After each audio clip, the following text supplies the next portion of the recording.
পিলখানা ট্র্যাজেডির শহীদ সেনাদের রাষ্ট্রীয়ভাবে স্মরণ। নিরাপত্তা ব্যবস্থা ভাঙার দেশি বিদেশি ষড়যন্ত্র দেখছে সরকার। নতুন তদন্ত কমিশন করবে না সরকার। আমরা নতুন করে কোনো তদন্ত কমিশন করব না, যেহেতু জাতীয় একটা স্বাধীন তদন্ত কমিশন গঠিত হয়েছে। পিলখানা হত্যার আসল রহস্য জানতে চায় দেশবাসী, বললেন জামায়াত আমির। প্রধানমন্ত্রী তারেক রহমানকে ইফতারের আমন্ত্রণ। অবশেষে দ্বার খুলছে অমর ২১শে বইমেলার। কাল উদ্বোধন করবেন প্রধানমন্ত্রী। মেলায় মবের শঙ্কা নেই জানালো ডিএমপি। নরমালি আশঙ্কা নেই, তারপর আমাদের প্রস্তুতি থাকবে। আমাদের যে ইন্টেলিজেন্স এজেন্সিগুলো, তাদের কাছ থেকে প্রাপ্ত তথ্য অনুযায়ী এখন পর্যন্ত নেই। জামিন ঘিরে বরিশালে আদালতে ঢুকে হট্টগোল। জেলা আইনজীবী সমিতির সভাপতি আটক। গুমের মামলায় হাসিনা সহ ১৭ জনের বিরুদ্ধে সাক্ষ্য ৩ মার্চ। যুক্তরাষ্ট্রের সঙ্গে অন্তর্বর্তী সরকারের বাণিজ্য চুক্তি নিয়ে এখনই সিদ্ধান্ত নেবে না সরকার, চলছে পর্যালোচনা, জানালেন বাণিজ্য মন্ত্রী। স্বাগত নিউজ 24 সংবাদের সঙ্গে আছি তসনিমে জান্নাত। অর্থেই দেখছিলেন বিআরবি কেবলস সংবাদ শিরোনাম। রাষ্ট্রপতি ও প্রধানমন্ত্রীর শ্রদ্ধা জানানোর মাধ্যমে পিলখানা ট্র্যাজেডিতে শহীদ সেনা সদস্যদের স্মরণ করছে গোটা দেশ। ইতিহাসের নিষ্ঠুর এই হত্যাকাণ্ড ছিল সেনাদের দুর্বল করে নিরাপত্তা ব্যবস্থাকে ভাঙার ষড়যন্ত্র। শ্রদ্ধা জানানোর পর এমন মন্তব্য করেছেন বিএনপি মহাসচিব মির্জা ফখরুল ইসলাম আলমগীর। স্বরাষ্ট্রমন্ত্রী বলেন, পিলখানা হত্যাকাণ্ড নিয়ে নতুন করে তদন্ত কমিশন গঠন করবে না সরকার। বিচার চলবে অন্তর্বর্তী সরকারের সময় গঠিত স্বাধীন তদন্ত কমিশনের প্রতিবেদন ধরেই। ২০০৯ সালের ২৫ ফেব্রুয়ারি বাংলাদেশের আকাশে নেমে এসেছিল এক অদ্ভুত আঁধার। সেদিন বিডিআর বিদ্রোহের নামে পিলখানায় নিষ্ঠুরভাবে ৫৭ জন চৌকস সেনা কর্মকর্তাকে হত্যা করে চক্রান্তকারীরা। পিলখানায় শহীদ জাতির শ্রেষ্ঠ সন্তানদের স্মরণে বনানী সামরিক কবরস্থানে শ্রদ্ধা জানান রাষ্ট্রপতি মোহাম্মদ শাহাবুদ্দিন ও প্রধানমন্ত্রী তারেক রহমান। শহীদদের প্রতি সম্মান প্রদর্শনে ১ মিনিট নীরবতা পালন করা হয় এবং কর্মরত সশস্ত্র বাহিনীর সদস্যগণ স্যালুট প্রদান করেন। পরবর্তীতে শহীদদের আত্মার মাগফিরাত কামনা করে দোয়া করা হয়। দেশের সার্বিক শান্তি সমৃদ্ধি দান করুন। রাষ্ট্রপতি ও প্রধানমন্ত্রীর পর শ্রদ্ধা জানান স্বরাষ্ট্রমন্ত্রী সালাউদ্দিন আহমদ। পরে সাংবাদিকদের জানান, পিলখানা হত্যাকাণ্ড নিয়ে নতুন করে তদন্ত কমিশন গঠন করবে না সরকার। আমরা নতুন করে কোনো তদন্ত কমিশন করব না, যেহেতু জাতীয় একটা স্বাধীন তদন্ত কমিশন গঠিত হয়েছে এবং তারা দক্ষ উপযুক্ত ব্যক্তিদের দ্বারাই গঠিত হয়েছিল। তাতে যে সমস্ত সুপারিশমালা এসছে প্রায় ৭০টি মনে হলো। আমি আরো ডিটেইল দেখবো। সেই সুপারিশমালা অনেকগুলো বাস্তবায়নাধীন, আর বিচারাধীন যে মামলাগুলো আছে, কিছু আপিল পর্যায়ে আছে, কিছু অ্যাপিলেট ডিভিশনও হয়তো আছে। এই জুডিশিয়াল প্রসেসটা সমাপ্ত করা হবে। পিলখানা হত্যাকাণ্ডের যথাযথ বিচার করা হবে এবং ন্যায় বিচার নিশ্চিত করা হবে। বিএনপি ও দলের চেয়ারম্যান তারেক রহমানের পক্ষে সেনা কর্মকর্তাদের কবরে শ্রদ্ধা জানান বিএনপি মহাসচিব মির্জা ফখরুল ইসলাম আলমগীর। বলেন, পিলখানা হত্যাকাণ্ড ছিল বাংলাদেশ ও সেনাবাহিনীর বিরুদ্ধে গভীর চক্রান্ত। এই দিনটিকে আমরা সবচেয়ে কলঙ্কজনক এই জন্য মনে করি যে এই দিনে যে চক্রান্ত হয়েছিল, যে প্রচেষ্টা হয়েছিল যে বাংলাদেশের পুরো যে নিরাপত্তা ব্যবস্থা, সেই নিরাপত্তাকে ব্যবস্থাকে ভেঙে দেওয়ার একটা গভীর চক্রান্ত হয়েছিল। চৌকস ৫৭ জন সেনা কর্মকর্তাকে হত্যা করে বাংলাদেশ সেনাবাহিনীর যে মনোবল এবং একই সঙ্গে বাংলাদেশের যে মনোবল, সেটাকে ভেঙে দেওয়ার জন্য একটা গভীর চক্রান্ত হয়েছিল। সরকার ও রাজনৈতিক দলের পাশাপাশি শহীদ সেনা পরিবারের সদস্যরাও বনানী সামরিক কবরস্থানে প্রিয়জনদের স্মরণ করেন। সাইফুল ইসলাম, নিউজ 24, ঢাকা। ১.৫ দশকেও আলোর মুখ দেখেনি পিলখানা হত্যাকাণ্ডের বিচার। ২৪-এর গণ অভ্যুত্থানের পর অন্তর্বর্তী সরকারের তদন্তে উঠে আসে বিচার ও তদন্তের নামে কালক্ষেপণ, আলামত নষ্ট ও মূল অপরাধীদের আড়াল করেছে বিগত ফ্যাসিস্ট সরকার। হত্যাকাণ্ডে তৎকালীন প্রধানমন্ত্রী সহ বিদেশি শক্তির সম্পৃক্ততাও পাওয়া যায়। এবার নতুন করে তদন্তের ঘোষণা দিয়েছে বিএনপি সরকার। মামলায় আসামি করা হচ্ছে শেখ হাসিনাকেও। ন্যায় বিচারের অপেক্ষায় ৫৭ সেনা কর্মকর্তা এবং ১৭ বেসামরিক নাগরিকের পরিবার। ২০০৯ সালের ২৫ ফেব্রুয়ারি সকাল ৯টা পিলখানা সদর দপ্তরে তৎকালীন বাংলাদেশ রাইফেলসের দরবার হলে শুরু হলো বার্ষিক দরবার। বিডিআর মহাপরিচালক মেজর জেনারেল শাকিল আহমেদের বক্তব্য শুরু হতেই কিছু বিদ্রোহী সৈনিক অতর্কিত হামলা চালায়। সেনা কর্মকর্তাদের নৃশংসভাবে হত্যার পাশাপাশি জিম্মি করা হয় পরিবারের সদস্যদের। ২৬ ফেব্রুয়ারি রাতে আত্মসমর্পণের মাধ্যমে বিদ্রোহের অবসান ঘটলে পিলখানার নিয়ন্ত্রণ নেয় পুলিশ। ২৭ ফেব্রুয়ারি পিলখানার ভেতরে সন্ধান মেলে একাধিক গণকবরের। সেখানে পাওয়া যায় তৎকালীন বিডিআর এর মহাপরিচালক মেজর জেনারেল শাকিল আহমেদ, তার স্ত্রী সহ সেনা কর্মকর্তাদের লাশ। ২৮ ফেব্রুয়ারি লালবাগ থানায় হত্যা ও বিস্ফোরক আইনে দুটি মামলা করা হয়। রায় আসে ২০১৩ সালে। বিডিআর এর সাবেক ডিএমডি তৌহিদ সহ ১৫২ জনকে মৃত্যুদণ্ড, ১৬০ জনকে যাবজ্জীবন কারাদণ্ড এবং ২৫৬ জনকে বিভিন্ন মেয়াদে সাজা দেওয়া হয়। অভিযোগ প্রমাণিত না হওয়ায় ২৭৭ জনকে খালাস দেওয়া হয়। গণ অভ্যুত্থানে হাসিনা সরকারের পতনের পর জাতীয় স্বাধীন তদন্ত কমিশন গঠন করে সরকার। প্রতিবেদনে মূল সমন্বয়কারী হিসেবে শেখ ফজলে নূর তাপসের নাম আসে। ভয়ঙ্কর এই হত্যাযজ্ঞে সম্মত ছিল ফ্যাসিস্ট প্রধানমন্ত্রী শেখ হাসিনারও। বিএনপি সরকার ক্ষমতায় আসার পর ঘটনাটি পূর্ণ তদন্তের আশ্বাস দেয়। মামলার আসামি করা হচ্ছে শেখ হাসিনাকেও। সাবেক প্রধানমন্ত্রী শেখ হাসিনা, তৎকালীন মেয়র ব্যারিস্টার তাপস, ফজলে নূর তাপস, একাধিক সংসদ সদস্য অন্তর্ভুক্তি করার জন্য বিধান আছে। এই বিষয়টা নিয়ে আমরা ভাবছি। আমরা এবার দুটি জিনিস চাচ্ছি। একটি হচ্ছে ফাঁসির যারা আছেন এবং যারা যাবজ্জীবনের আসামি হিসাবে আছেন তাদেরকে একটি জামিন দিয়ে দেওয়া। এটা আমরা যেমন চাচ্ছি, ঠিক তেমনিভাবে তদন্ত কমিশনের রিপোর্ট যেটাই হোক তাকে তো একটি আইনগত ভিত্তি দিতে হবে। তাহলে তদন্ত কমিশনের রিপোর্ট আইনগত ভিত্তি পাওয়ার জন্য যেটা করতে হবে সেটা হলো অ্যাপিলেট ডিভিশনে চলমান এই মামলাটি, হত্যা মামলাটিকে রিমান্ডে পাঠানো। ১৭ বছর ধরে ন্যায় বিচারের প্রত্যাশায় দিন গুনছে ৭৪টি শহীদ পরিবার। জুবার সানি, নিউজ 24, ঢাকা। জামায়াতে ইসলামীর ইফতার অনুষ্ঠানে প্রধানমন্ত্রী তারেক রহমানকে আমন্ত্রণ জানানো হয়েছে। বুধবার দলটির সেক্রেটারি জেনারেল মিয়া গোলাম পরোয়ার সচিবালয়ে প্রধানমন্ত্রীর হাতে দাওয়াত পত্র পৌঁছে দেন। প্রধানমন্ত্রীর পাশাপাশি পরিবারের সদস্যদেরও দাওয়াত দেওয়া হয়েছে। মিয়া গোলাম পরোয়ার জানান, এই ইফতার মাহফিল থাকার বিষয়ে আগ্রহ প্রকাশ করেছেন প্রধানমন্ত্রী। রমজান উপলক্ষে বাংলাদেশ জামাত ইসলামীর আয়োজিত ইফতার অনুষ্ঠান আগামী ২৮ তারিখে, সেটার আনুষ্ঠানিক দাওয়াতপত্রই দিতে এসেছিলাম। এটি মূল বিষয় ছিল। পারস্পরিক আলোচনা হলো এবং উনি আমাদের সম্মানিত আমির ডক্টর শফিকুর রহমানের সাময়িক অসুস্থতার খবর পেয়ে ওনার কুশল জিজ্ঞেস করলেন এবং একটু ফোনে আলাপ করার আগ্রহ ব্যক্ত করে সাথে সাথেই তিনি আমার টেলিফোনে আমির জামাতের সঙ্গে কুশল বিনিময় করলেন। পরস্পর কুশল বিনিময়, সালাম বিনিময় হলো। বহুমাত্রিক বাংলাদেশ প্রতিপাদ্য নিয়ে কাল শুরু হচ্ছে অমর একুশে বইমেলা। দুপুরে মেলার উদ্বোধন করবেন প্রধানমন্ত্রী তারেক রহমান। উদ্বোধনী আনুষ্ঠানিকতায় বাংলা একাডেমির সাহিত্য পুরস্কার প্রাপ্তদের হাতে পুরস্কার তুলে দেবেন প্রধানমন্ত্রী। এবার মেলা চলবে ১৫ মার্চ পর্যন্ত। এদিকে সকালে বইমেলা পরিদর্শনে আসেন অতিরিক্ত পুলিশ কমিশনার মোহাম্মদ সরওয়ার। বলেন, বইমেলায় মবের সংখ্যা নেই, সব প্রস্তুতি সম্পন্ন। তিনি আরও জানান, সার্বিক নিরাপত্তায় সাদা পোশাকেও মোতায়েন থাকবে আইন শৃঙ্খলা বাহিনী। রাত 8:30টার পর নতুন করে কেউ মেলা প্রাঙ্গণে প্রবেশ করতে পারবেন না। ছুটির দিন ব্যতীত প্রতিদিন দুপুর 2টা থেকে রাত 9টা পর্যন্ত মেলা খোলা থাকবে।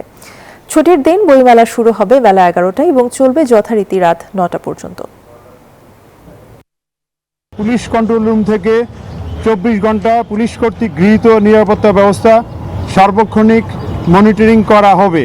ইউনিফর্ম পুলিশের পাশাপাশি সাদা পোশাকে পুলিশের বিশেষ টিম মোতায়েন থাকবে। নরমালি আশঙ্কা নেই, তারপর আমাদের প্রস্তুতি থাকবে। আমাদের যে ইন্টেলিজেন্স এজেন্সিগুলো, তাদের কাছ থেকে প্রাপ্ত তথ্য অনুযায়ী এখন পর্যন্ত নেই।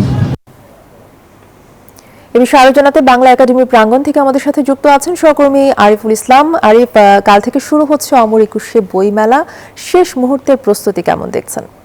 অর্থে আগামীকাল যেহেতু অমর একুশে বইমেলা উদ্বোধন হতে যাচ্ছে আর মাত্র মাঝখানে হচ্ছে একটি রাত বাকি আছে, এই শেষ মুহূর্তে কিন্তু এখানকার যারা স্টল মালিকরা রয়েছেন এবং যে প্রকাশনী মালিকরা রয়েছেন তারা কিন্তু একদম শেষ মুহূর্তে তাদের যে কাজটুকু রয়েছে সেই কাজটার যে কর্মযোগ্য সেটি কিন্তু আমরা এখানে দেখতে পাচ্ছি।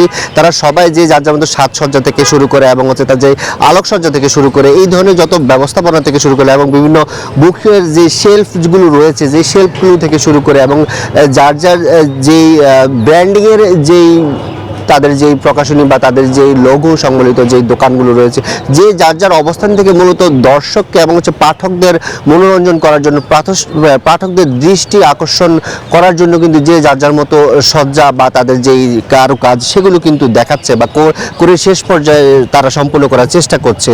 এটুকু কিন্তু কর্মযোগ্য আমরা দেখতে পাচ্ছি। আর একই সাথে কিছুক্ষণ আগে সকালের দিকে হচ্ছে পুলিশের পক্ষ থেকে হচ্ছে একটি সংবাদ সম্মেলন করা হয়েছে। সেই সংবাদ সম্মেলনের মাধ্যমে জানানো হয়েছে যে এবারের যে বইমেলা সেই বইমেলা মূলত পুরো বইমেলা এবং হচ্ছে আশেপাশের এলাকাগুলো কিন্তু সিসি ক্যামেরার আওতাভুক্ত থাকবে এবং সেই সাথে আশেপাশে যেন ট্রাফিক জ্যাম কোনোভাবেই যাতে না তৈরি হয় সেই জন্য হচ্ছে কয়েক স্তরে হচ্ছে পুলিশ সদস্যরা কাজ করবেন। একই সাথে যারা বইমেলা আসবেন তাদেরকে বলা হয়েছে যে আপনাদের যে ব্যক্তিগত গাড়ি রয়েছে সেই গাড়ি দূরে রেখে যদি বইমেলা পর্যন্ত হেঁটে আসতে পারেন সেক্ষেত্রে হচ্ছে ভালো হবে মেলার জন্য, এমনটা কিন্তু তারা আহ্বান করেছেন। একই সাথে তারা বলছেন যে দাহ্য পদার্থ এবং হচ্ছে ধারালো পদার্থ বা বিস্ফোরক দ্রব্য এই ধরনের কোনো কিছুই কিন্তু মেলায় নিয়ে প্রবেশ করা যাবে না। আর যথারীতি হচ্ছে আগের নিয়মে হচ্ছে সকাল দুপুর 2টা থেকে রাত 9টা পর্যন্ত অমর একুশে যে প্রাণের যে বইমেলা সেই বইমেলা খোলা থাকবে।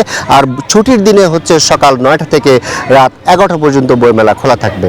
এই ছিল বইমেলা থেকে আমার কাছে সবশেষ। অর্থী, ধন্যবাদ। আরিফুল ইসলাম আমাদেরকে জানাচ্ছিলেন বাংলা একাডেমি প্রাঙ্গণ থেকে। বরিশালে অতিরিক্ত চিফ মেট্রোপলিটন আদালতে আইনজীবীদের হট্টগোলের ঘটনায় জেলা আইনজীবী সমিতির সভাপতি সাদিকুর রহমান লিংকনকে আটক করেছে পুলিশ।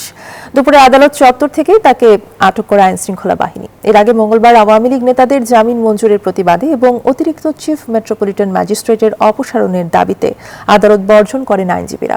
এরই মধ্যে আদালতে এজলাস চলাকালে আইনজীবীদের হট্টগোলের ঘটনা ঘটে। জুলাই গণঅভ্যুত্থান চলাকালীন ইন্টারনেট বন্ধ করে হত্যা সহ মানবতাবিরোধী অপরাধের মামলায় সাবেক প্রধানমন্ত্রী শেখ হাসিনার ছেলে সজীব ওয়াজেদ জয় ও সাবেক আইসিটি প্রতিমন্ত্রী জুনায়েদ আহমেদ পলকের বিরুদ্ধে সাক্ষ্য গ্রহণ আজ। বিচারপতি গোলাম মর্তুজা মজুমদারের নেতৃত্বাধীন আন্তর্জাতিক অপরাধ ট্রাইব্যুনাল 1 এই সাক্ষ্য গ্রহণ শুরু হয়। আসামি সজীব ওয়াজেদ জয় পলাতক রয়েছেন। এছাড়াও এই ট্রাইব্যুনালে গুম নির্যাতনের অভিযোগে শেখ হাসিনা এবং সাবেক ও বর্তমানে 11 সেনা কর্মকর্তা সহ 17 জনের বিরুদ্ধে মামলার পরবর্তী সাক্ষ্য গ্রহণের জন্য পরবর্তী তারিখ 3 মার্চ নির্ধারণ করেছে ট্রাইব্যুনাল। বিএনপি সরকার গঠনের পর প্রথম বিদেশ সফরে সৌদি আরবে গেছেন পররাষ্ট্রমন্ত্রী খলিলুর রহমান। ইসলামী সহযোগিতা সংস্থা ওআইসির জরুরি বৈঠকে অংশ নিতে জেদ্দা যান তিনি। মঙ্গলবার রাত 1টার পর সৌদি আরবের উদ্দেশ্যে ঢাকা ছাড়েন তিনি। আগামী বৃহস্পতিবার জেদ্দায় অনুষ্ঠিত ওআইসির মন্ত্রী পর্যায়ের বৈঠকে অংশ নেবেন খলিলুর রহমান। এই জরুরি অধিবেশনে যোগ দিতে পররাষ্ট্রমন্ত্রীর সফর সঙ্গী হিসেবে জেদ্দায় গেছেন প্রধানমন্ত্রীর পররাষ্ট্র বিষয়ক উপদেষ্টা হুমায়ুন কবিরও। বৈঠকে অধিকৃত পশ্চিম তীরে ইসরায়েলের আগ্রাসনের বিষয়ে আলোচনা হওয়ার কথা রয়েছে। ওআইসির জরুরি অধিবেশনে যোগ দেওয়ার ফাঁকে পররাষ্ট্রমন্ত্রী সংস্থার সদস্য একাধিক দেশের পররাষ্ট্রমন্ত্রীর সঙ্গে আলোচনা করতে পারেন।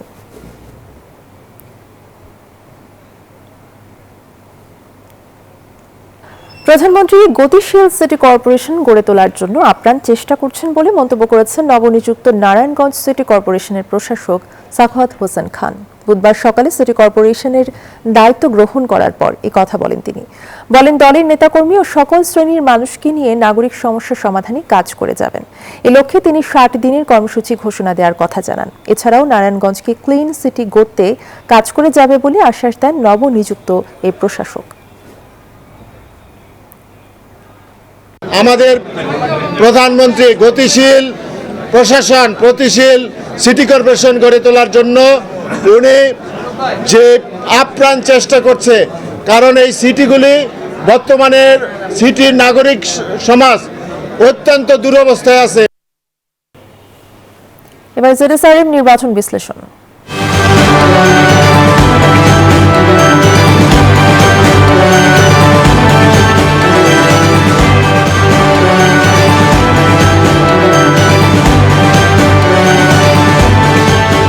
সবার ভরসা পেতে নিজেকে হতে হয় পাতের মতো দৃঢ়, ঠিক যেমনটা জেডএসআর। জেডএসআরএম 25 বছরের পথ চলায় নিরাপদে রাখার প্রত্যয়ে। কুমিল্লার দেবিদ্বার উপজেলা আইন শৃঙ্খলা কমিটির সভায় মত বিনিময় করেছেন কুমিল্লা 4 দেবিদ্বার সংসদীয় আসনের নবনির্বাচিত সংসদ সদস্য হাসনাত আব্দুল্লাহ। দুপুরে উপজেলা প্রশাসনের উদ্যোগে আয়োজিত সভায় প্রধান অতিথি হিসেবে বক্তব্য রাখেন তিনি। এ সময় তিনি বলেন, জনগণ বিনা পয়সায় ভোট দিয়েছে, এজন্য দেবিদ্বারবাসীর কাছে দায়বদ্ধ তিনি। নাগরিক বান্ধব দেবিদ্বার গড়ে তোলার প্রত্যাশা ব্যক্ত করেন এমপি হাসনাত। একই সাথে গোমতী নদীর মাটি খেকোদের বিরুদ্ধে ইফটিজিং ও মাদকের বিরুদ্ধে জিরো টলারেন্স ঘোষণা করেন তিনি। 5টা পয়েন্টে মাটি কাটা হয়, এই 5টা পয়েন্টের একটা পয়েন্টে যেন আজকে থেকে, গতকাল সাহস করে নাই, আজকে থেকে যেন এক কোদাল মাটিও যেন না কাটে এবং না কাটা হয়। কারণ কোনো এক কোদাল যদি মাটি কাটা হয়, এটার কিন্তু আপনাদের আইনগত দায়িত্ব আপনাদেরকে নিতে হবে। এবার ছুটি বিচ রিসোর্টের সৌজন্যে ঈদ বাজারের খবর।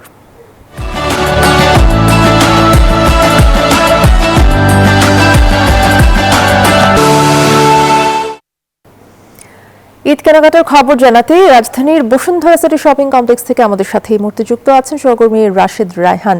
রাশেদ, ক্রেতা উপস্থিতি কেমন দেখছেন শপিং মলে এবং ঈদ কেনাকাটা কেমন চলছে? কয়েকটা রমজান তো পার হয়ে গেল। যেমনটি বলছেন, রমজানের প্রথম সপ্তাহ, কিন্তু নগরীর মানুষের আসলে ভিড় এড়াতে এখন থেকেই ঈদের কেনাকাটা আগে থেকে আসলে শেষ করার চেষ্টা করছেন। আর সে কারণেই আসলে রমজানের প্রথম দিন থেকেই আমরা ভিড় লক্ষ্য করছি। আজকে সপ্তম দিন, আজকেও আসলে সেই অবস্থায় আমরা দেখতে পাচ্ছি।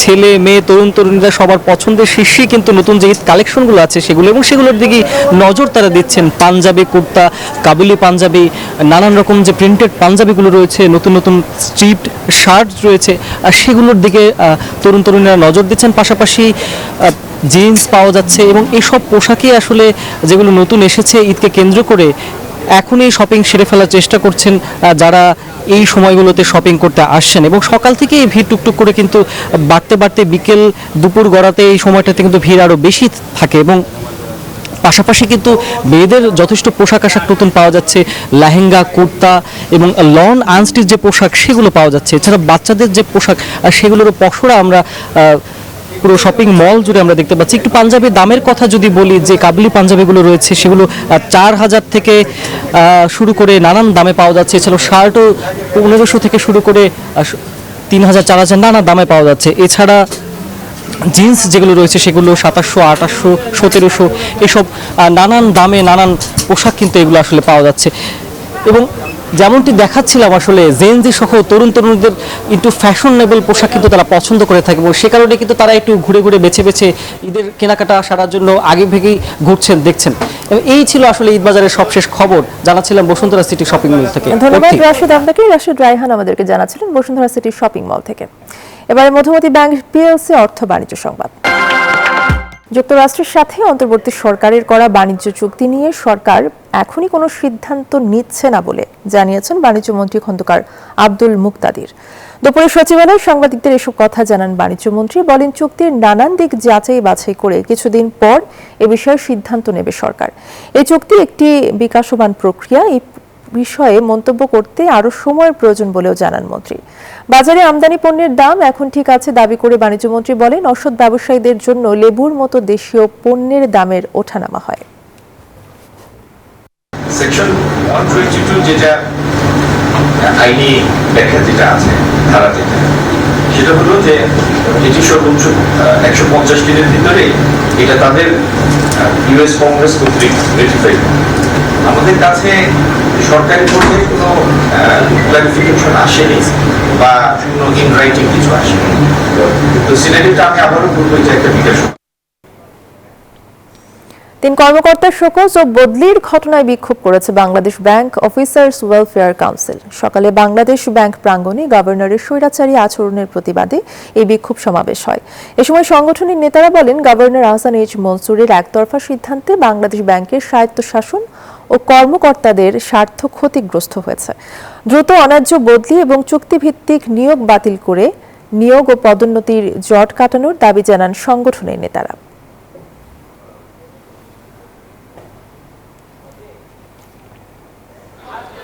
এই ছিল এখনকার সংবাদের সাথে থাকায় ধন্যবাদ।